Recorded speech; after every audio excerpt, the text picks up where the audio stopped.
Мөнгөө 100 удирддаг хүн амьдралаач гэсэн 100 удирдана. Мөнгө санхүүгээ илүү ухаалаг удирдаж сураад түүгээрээ дамжуулаад амьдралыг илүү ухаалгаар удирдаж сурах хүсэлтэд тань зориулагдсан ухаалаг санхүү Телестүүлийн шинэ дугаар танд хүрч байна.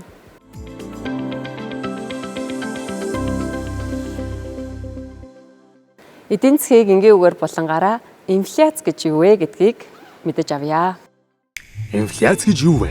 Инфляц нь хэрэглээний саксыг бүрдүүлж буй бараа үйлчлэгээний үнийн ерөнхий түвшин өсөхийг хэлэх бөгөөд хийлэх, томрох гэсэн утгатай үг юм. Инфляцийг яаж тооцдог вэ? Үндэсний статистикийн хороос сар болгон бидний байн худалдаж авдаг 373 төрлийн бараа үйлчлэгээний үнийн судалгаа хийж, дундаж үнийн өсөлтийг нь тооцож гаргана. Харин Монгол банк энэ үнийн өсөлтийг тогтвортой байлгахыг зорж ажилладаг. Тэгвэл инфляц нь юунаас хамаарах вэ? Энэ нь хоёр зүйлээс шалтгаална. Нэг талаас хүмүүсийн худалдан авах чадвар буюу эрэлт. Жишээлбэл цалин, орлого. Нөгөө талаас зарагдаж байгаа бараа бүтээгдэхүүний хэмжээ буюу нийлүүлэлт. Жишээлбэл манай улсад ган зуд болсон үед мах ногооны үн өснө. Мөн яг эсрэгээр сайн ургацтай үед ногооны үн хямдардаг. Хэрвээ барааны үн өсөж харин эрэлт буюу цалин орлого өсөхгүй байх юм бол хүмүүсийн худалдан авах чадвар муудаж цаашлаад ядуурл үүснэ гэсэн үг. Иймд Төв банк нь бидний худалдан авах чадварыг хамгаалж үнийн замбраагүй өсөлтийг хязгаарлахыг хичээж ажилладаг. Үр дүнд нь юмны үн тодорхой хугацаанд тогтвортой байна. Үн тогтвортой байхын хэрээр компаниуд хөрөнгө оруулалт их хийн. Улмаар эдийн засгийг тэлж ажлын байрыг бий болгодог юм аа. Инфляцийн өсөлт иргэдэд хэрхэн нөлөөлдөг вэ? Аюул. Иргэдийн амьдралын түвшин буурах, хадгаламжийн бодит үнц нь буурах, цалин нэмэгдсэн ч жолоодлогогүй инфляцийн улмаас хөдөлмөрлөх сонирхолгүй болох, бүтээмж, үйлдвэрлэл буурах, татвар нэмэгдүүлэх хэрэглүүр болдог. Инфляц эдийн засагт ямар сөрөг нөлөөтэй вэ?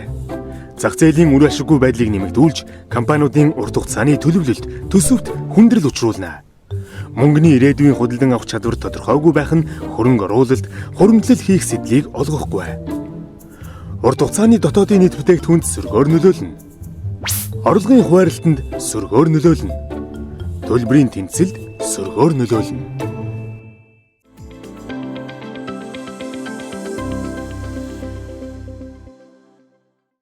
Өнөөдөр хоёулаа үзэгчдэд зориулаад ногоон зээл гэж юу юм бэ? Энэ талаар мэдээлэл өгөх зорилготой байгаа л. Монгол улсад ялангуяа ерөнхийдөө хүн болгонд яг ногоон зээл гэхээр айгүй өөр өөр ингэсэн бас ойлголттой байдаг. Гэхдээ яг өөр өөрийнхөө ойлгодог товчхон хэлэх юм бол за ногоон зээл гэдэг нь ерөнхийдөө бол хамгийн гол юм нь уур амьсгалын өөрчлөлт гэдэг юмтай бол хамгийн гол холбогддог.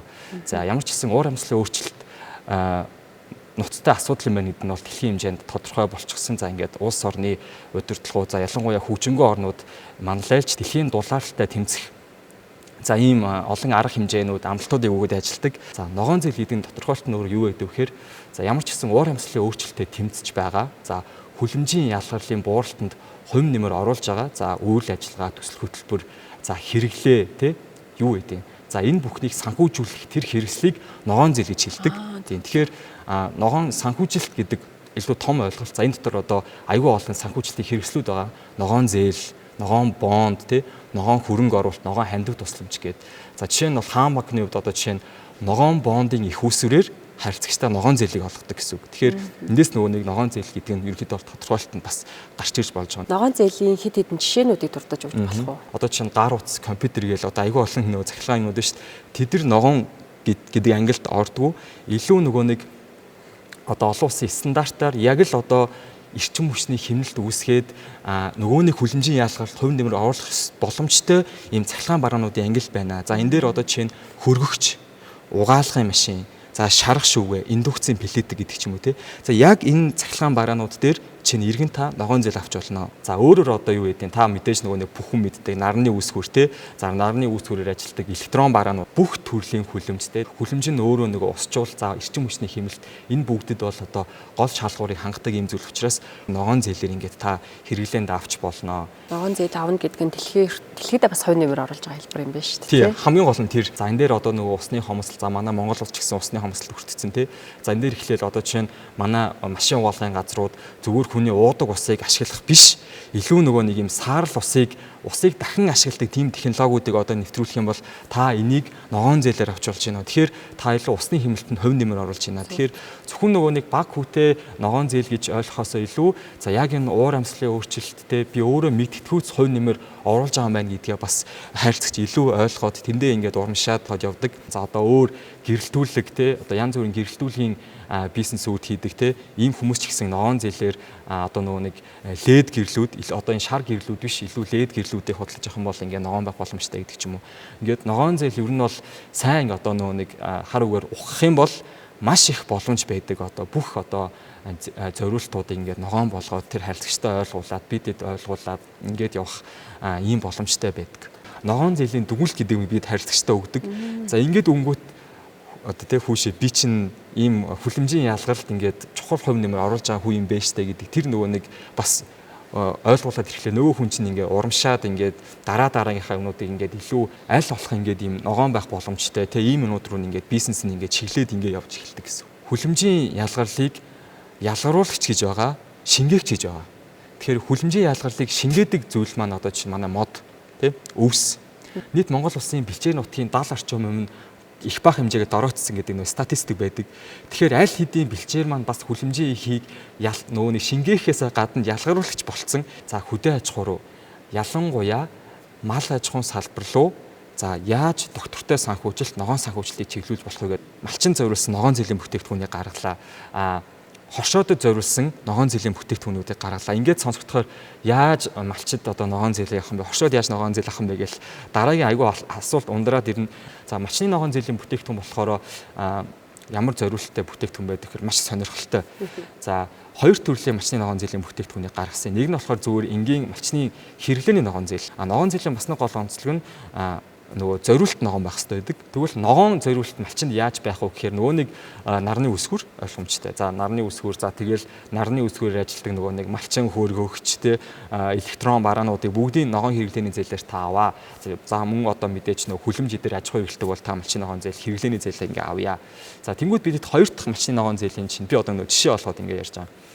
Хариуцлагатай малчны ногоон зээлийн бүтээгдэхүүн гаргасан. За манай малчид бэлчээрийнхаа дороотолд хариуцлагатай байх ёстой байна. За тийм учраас бидэд ногоон зээлийн бүтээгдэхүүнийг хариуцлагатай малчны ногоон зээлийг гаргаж байна. За энэ нь болохоор 5 төрлийн зориулттай.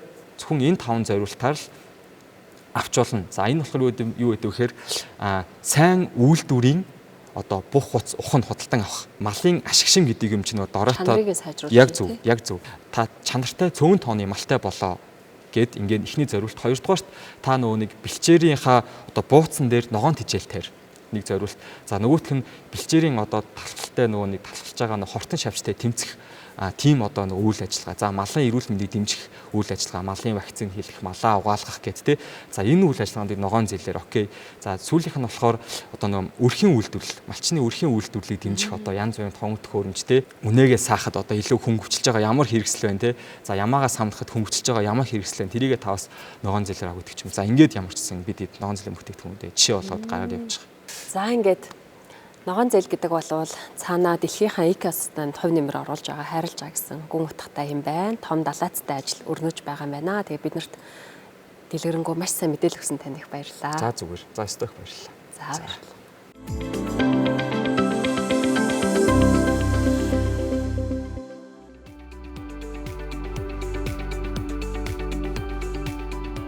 Хүн бүр өөрийн гэсэн оршихуйтай, оюуны чадал, ур чадвартай.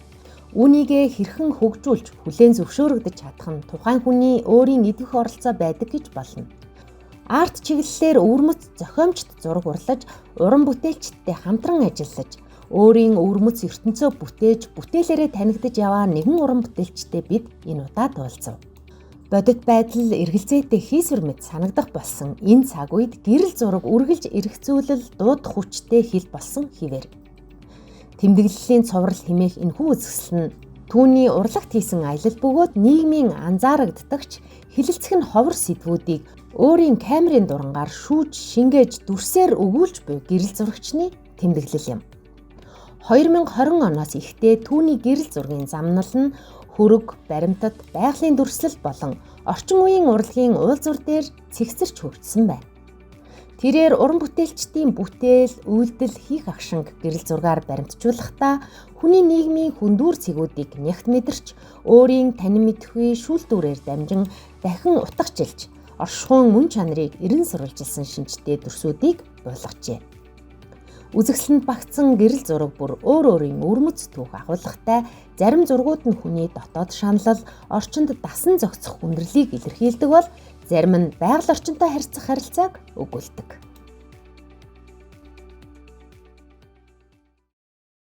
Би бол шүтээсийн одоо үйлдвэр технологийн дизайн, интерьер дизайн мэргэжлэр ерөнхийдөө суралцаад тэгээд бас Америкт мастраар бас интерьер дизайнер суралцсан. Тэгээд яг ерөнхийдөө бас яг интерьер дизайнер ажиллаж байсан л да. Гэтэ яг одоо хоббигоо хөвгөөд тэгээд фотогоо хөгжүүлэх маягаар ингэж эхэлж исэн. Тэгээд энэ маань ерөнхийдөө бас арт бас сонирхолтой. Тэгээд энэ ингээд хоорондоо холбогдоод ингэж явж байна. Одоо 20 оноос хойш арт докюментари авч эхэлсэн гэсэн үг. Одоо яг арт докюментари төрөл одоо яг авдаг хүмүүс бас цөөхөн гэж хардгийг би бол. Мэргэжлийн фото гэдэг ерөнхийдөө хүмүүс их ойлгодог болж байна гэж би ойлгоод байна л да. Ерөнхийдөө технологи хичнээн сайн хөгжиж байгаа ч гэсэн одоо мэргэжлийн зурагчны нүд тий одоо яаж харж байгаа, ямар үзгээс харж байгаа хүмүүс ойлгож байгаа гэж боддог. Би бол яг бас бусад хөрг зураг, байгалийн зураг болон яг одоо тэгээд бүтээгдэхүүний одоо бизнесийн сурчлагын гэх мэтлэнгийн одоо янз бүрийн л одоо ажлууд хийдэг л дээ. Энэ зуны цагт чинь ерөнхийдөө яг нөгөө голдуу ингээд нөгөө хөдөө гадаа маш их ажлууд одоо гардаг. Ингээд л одоо ивент янз янзын ивент ч юм уу одоо жишээ одоо хорин ч гэдэг юм уу тийм ээ. Гэх мэтлэнгийн олон юмуд гардаг л та. Одоо бүтээгдэхүүн компани захиалгын ажлаар л ерөнхийдөө өөрийнхөө орлогыг л ерөнхийдөө бүрдүүлдэг юм да. Тий, фуди дээр зураг аваад. Энэ хажуунаас л авах юм байна те. Дээрээс авах уу? Жоох ийм л үү. Тгий те.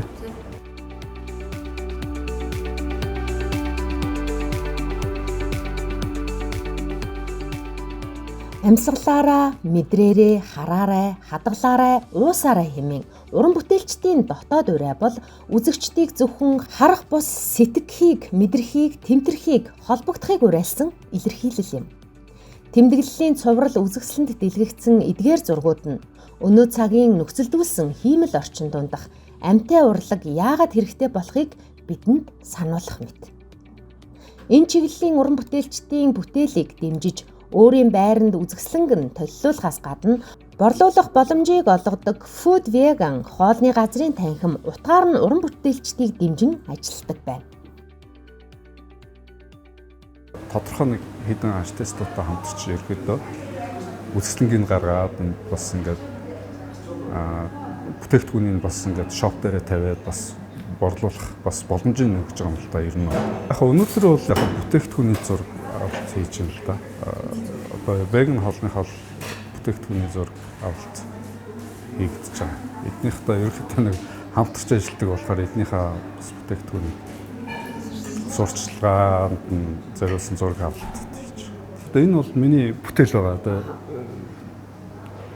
фото.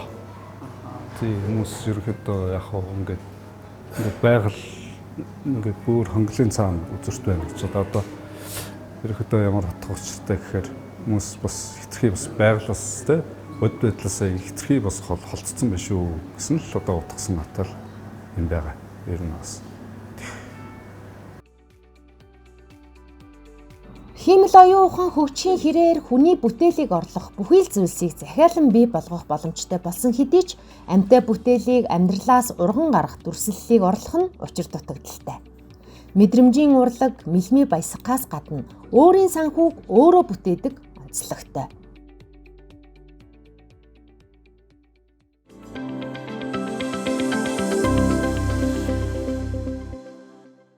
Санхүүгийн Сахилга Батбуландаа бид бяцхан зөвлөмжүүдийг хүргэдэг. Өнөөдрийн зөвлөмж харамж хүн 2 дахин төлдөг буюу чанартай худалдаа авалт хийдэг болоорой гэдэг зөвлөмж байгаа. Та ямар нэгэн зүйл худалдаа авахдаа тухайн авах гэж байгаа зүйлийнхээ чанарыг нь төрүүлж хардаг уу, эсвэл үнийг нь төрүүлж хардаг уу? Хэрвээ бид нар үнийг нь харж байгаад илүү хямдээг нь сонгох тохиолдолд мөнгө хэмнэж байгаа мэдрэмж төрж байгаа ч гэсэн эргээгээд мөнгө хэмнэх гээд авсан зүйл маань чанаргүй байх, хурдан эвдрэх, хаягдах. За хувцсан дээр гэх юм бол чанар хангахгүй илүү материал нь хурдан илэгдэх ч юм уу дахиад илүү өндөр зардал гаргах зүйл рүү бидний хөтлөөд идэх шүү дээ. Тэгэхээр үүнээс сургамж аваад нэг зүйлийг авахдаа илүү чанартайг нь сонгоод авсан зүйлээ удаан хэрэглэн гэдэг нь байгаль орчиндоо ч гэсэн хэмнэлт үүсгэж байгаа эко амьдралын хэв маяг юм. Тэгэхээр илүү чанартайг нь сонгодог байгаарай. Хувь хүний худалдан авалтын шийдвэр тухайн хүний хөрөнгийн зарцуулалт, хуримтлал, хөрөнгө оруулалт, хувь хүний санхүүгийн зорилгын хэрэгжилтэд зайлшгүй нөлөөтэй. Иймээс ямарваа худалдан авалт хийхдээ ирээдүйн санхүүгийн баталгааг хангахын тулд орлогоо бүгдийг нь зарцуулахгүй байх, мөн олон дахин авах шаардлагагүй. Оновчтой худалдан авалт хийх хамгийн энгийн зарчмыг баримтлах нь зүйтэй. Сэтгэл хөдлөлөөр худалдан авалт хийх буюу худалдан авалтын буруу шийдвэр гаргах нь санхүүгийн алдагдалд хүргэнэ.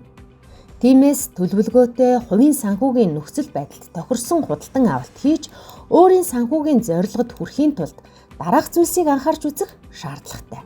Үүнд хэрэгцээт зүйлээ өнөөдөр зээлээр худалдан авах нь ирээдүйд илүү үн төлөх нөхцөл болно. Мэдэхгүй зүйлээ худалдан авах нь магадгүй шаардлагагүй чанар муутай зүйлийг өндөр үнээр авахд хүргэж болно.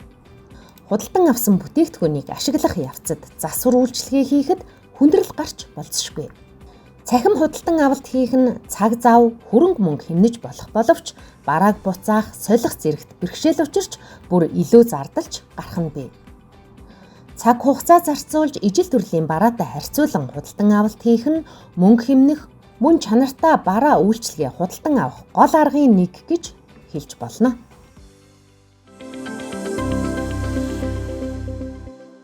Телестгүүлийн маань дугаарыг түрээд өндөрлөж байна. Өнөөдрийн нэвтрүүлгээс та байгаль их дэлхийг хайрлах, эко байх, ногоон зээлийн талаар дэлгэрэнгүй мэдээлэл, чанартай худалдаа авалтын талаар сурч авсан гэдэгт найдаж байна.